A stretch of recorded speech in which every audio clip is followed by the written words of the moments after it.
tudo vai mudar. Programa de grandes reportagens. Entrevistas temáticas com várias pessoas. Sensacional esse tipo de programa que vocês estão fazendo. Mais interativa, mais banda larga. Parabéns pela imagem. Muito bem, vamos lá, meu filho. Porque isto é Intervenção.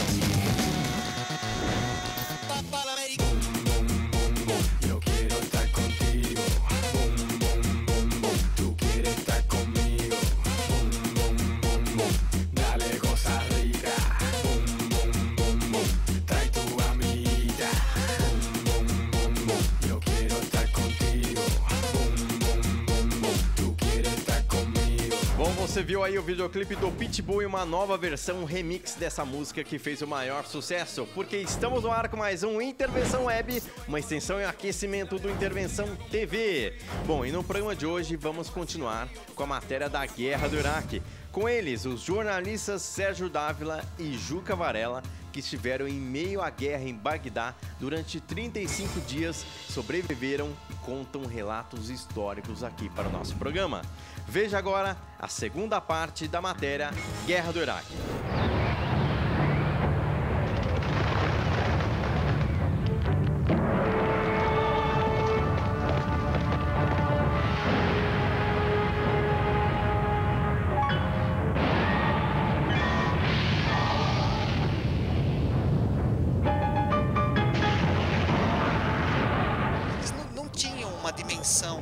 Do tamanho desse demônio e nem o que ele faria com o país.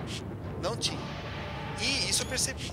E quando a população, começou a cair a cortina e o regime começou a cair, começou a ruir, que eles tiveram noção do tamanho que era aquele bicho ocidental que estava destruindo o país dele. Como é que as pessoas reagiam perante o Saddam?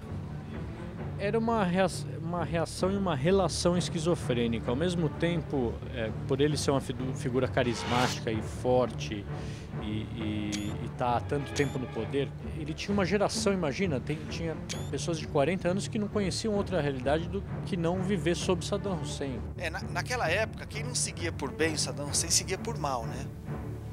Porque qualquer um que se declarasse contra o regime, ele era, não só ele, mas a família toda era dizimada, era preso, torturado, era interrogado. Então, era um regime totalitário, tirano, que não deixava brecha para a oposição. Tanto é que as eleições, né, ele tinha 100% dos votos. Quem não votava, morria. As pessoas votavam com a cédula aberta e com um soldado da Guarda Nacional do lado. Qual que foi o propósito da guerra, você que esteve lá? São 3 propósitos, se a gente falar português claro, não necessariamente em ordem de importância. Primeiro, vingança do Bush filho para o Bush pai. A gente não pode esquecer que o Saddam Hussein foi aquele que tentou matar o presidente Bush o primeiro, no primeiro mandato dele, o Bush pai. Um atentado que acabou dando errado. Esse fator familiar é muito presente e forte e geralmente é menosprezado pela mídia, mas é muito forte. Segundo, o petróleo. Or was the war in Afghanistan really about something else? Perhaps the answer was in Houston, Texas.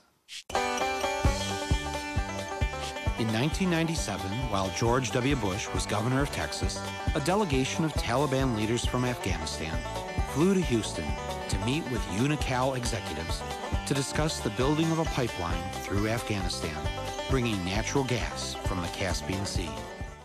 Then, in 2001, just 5.5 months before 9/11, the Bush administration welcomed a special Taliban envoy to tour the United States to help improve the image of the Taliban government. You have imprisoned the women. It's a horror, let me tell you.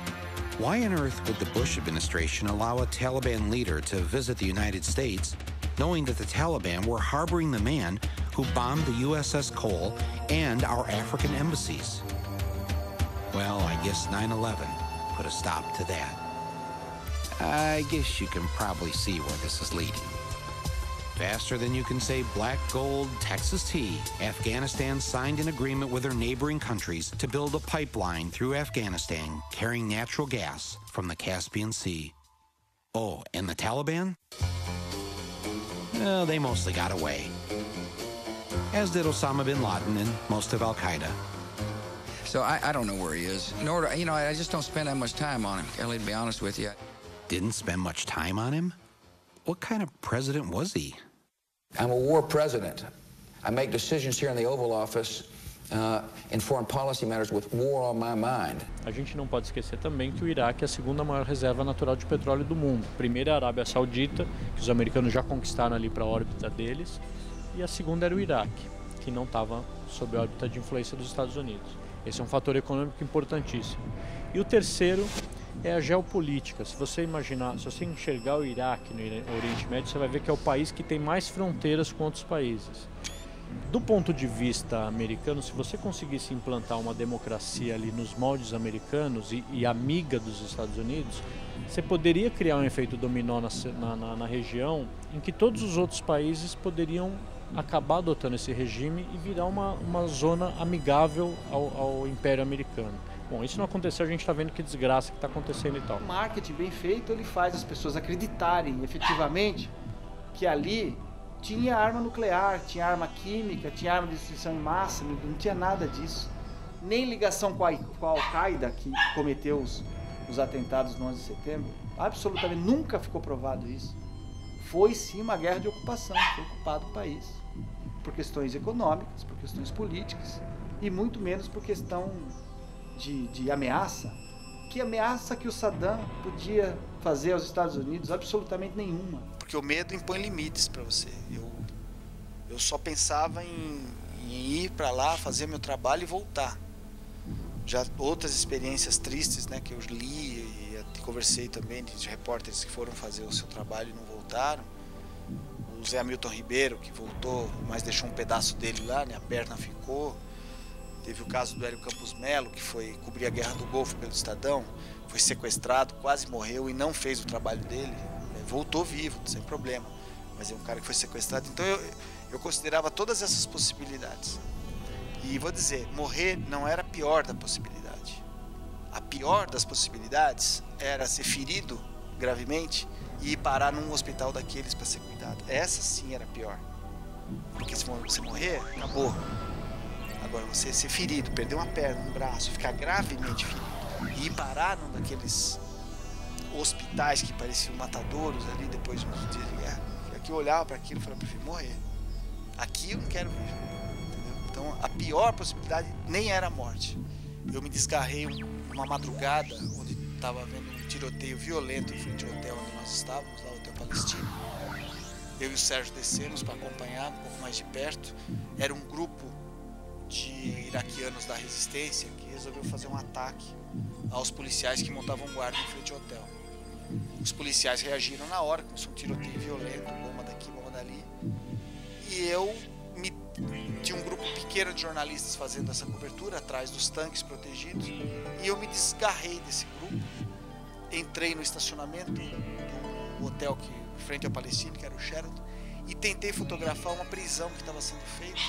Soldados americanos estavam prendendo alguns insurgentes e pisando na cabeça deles, assim. Eu tentei fazer essa foto e um soldado americano levantou de uma moita lá e apontou a M16 bem no meio dos meus olhos, assim, e começou a gritar desesperadamente comigo o que eu estava fazendo ali, quem que eu era. E eu só de lembrar me arrepio, porque eu estava vendo a hora que ele ia puxar o gatilho, entendeu? E eu vi assim, aquele desespero do cara, que era um garotão querendo fazer a guerra dele ali, atirar em alguém. E eu tava vendo que ia ser em mim que ele ia atirar. E eu mostrando o colete à prova de balas, tinha uma palavra imprensa grande. Eu tinha uma bandeira do Brasil também no colete.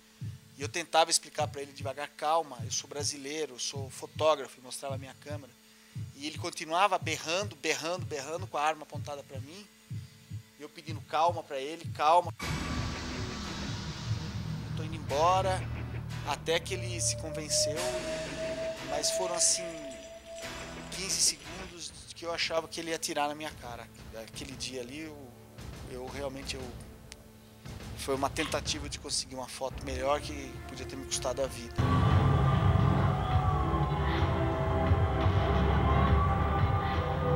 O ataque terrorista de 11 de setembro para mim começou o século XXI ali e iniciou um movimento que veio dar na invasão do Iraque e vai dar em várias outras invasões e barbaridades.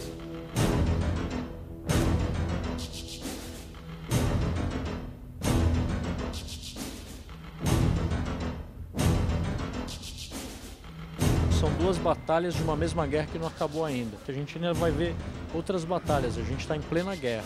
Depois da ocupação, quando o regime caiu, os norte-americanos ocuparam o Bagdá, a gente já tinha livre circulação. E numa dessas a gente foi até, eu e o Sérgio W, a gente foi uma vez com um grupo de jornalistas até esse complexo presidencial, né, onde tem vários palácios, tinha uma estrutura do governo instalada nessa área. E aí, por nossa felicidade, um soldado que estava, um oficial de plantão ali na entrada, ele tinha namorado com uma brasileira, uma cearense. E aí conhecia o Ceará, conhecia o Brasil, adorava o Brasil. E aí falou, pode entrar vocês, mesmo sem credencial, pode ficar à vontade, só tome cuidado. E orientou a gente, porque tinha armamento à vontade pelo chão, granada espalhada pelo chão, metralhadora, tudo, porque fazia 3 dias que eles tinham dominado o Bagdá e ainda eles estavam fazendo um mapeamento, né, do que tinha ali. Mina, tinha lugar que poderia ser campo minado. E aí entramos só nós dois, então com exclusividade a gente foi entrando no palácio bonito.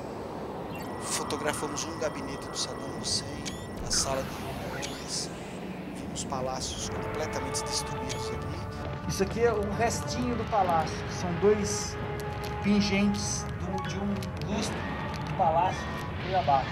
E o palácio republicano que ficou intacto, não foi bombardeado, que é um, inclusive tinha portas de ouro, a porta ela tinha uma folha de ouro de cima e embaixo. Esse palácio ficou intacto. Pra gente, terminou 15 dias antes do que o anúncio oficial. Dia 1º de maio, o Bush, num porta-aviões lá no Golfo, anunciou o fim da guerra. Mas a nossa terminou no dia 16 de abril, quando a gente voltou para Amman.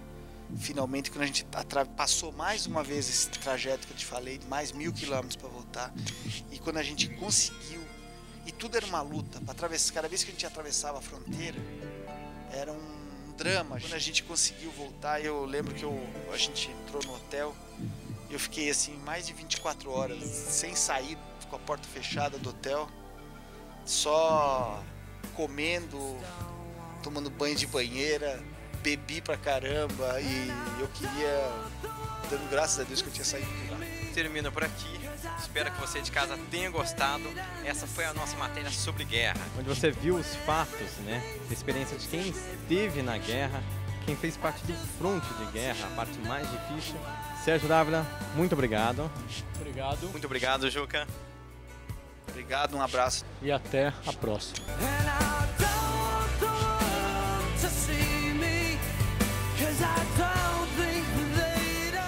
Chegamos ao grande momento de vinhetas de sucesso, o último, em comemoração ao mês das crianças. Iremos começar com ele, que é um elefante que quando criança sua mãe foi morta por um caçador.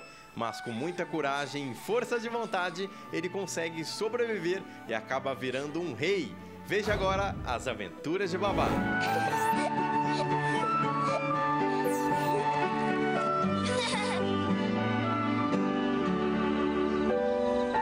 As aventuras de Babar. Ele vivia altas aventuras para salvar a princesa da terrível bruxa. Em 1995 estreava pela CNT Gazeta um jogo incrível, onde você de casa com seu telefone virava um verdadeiro joystick para controlar esse jogo e ganhar vários prêmios. Veja agora Hugo Games. Fiquem nervosos, que é mais fácil do que parece. O Yara, você tá... Olha, tranquilo, 3 Hugo pula, hein? 3, o Yara! Isso!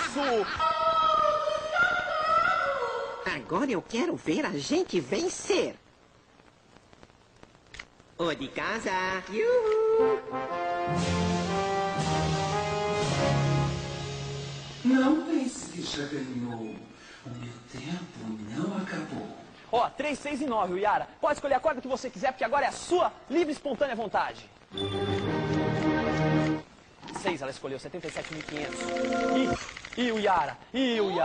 Você não vai vencer sempre, sua horrorosa. E chegamos ao final de mais um Intervenção Web, aqui pelo YouTube e também pelo Vimeo. Tchau!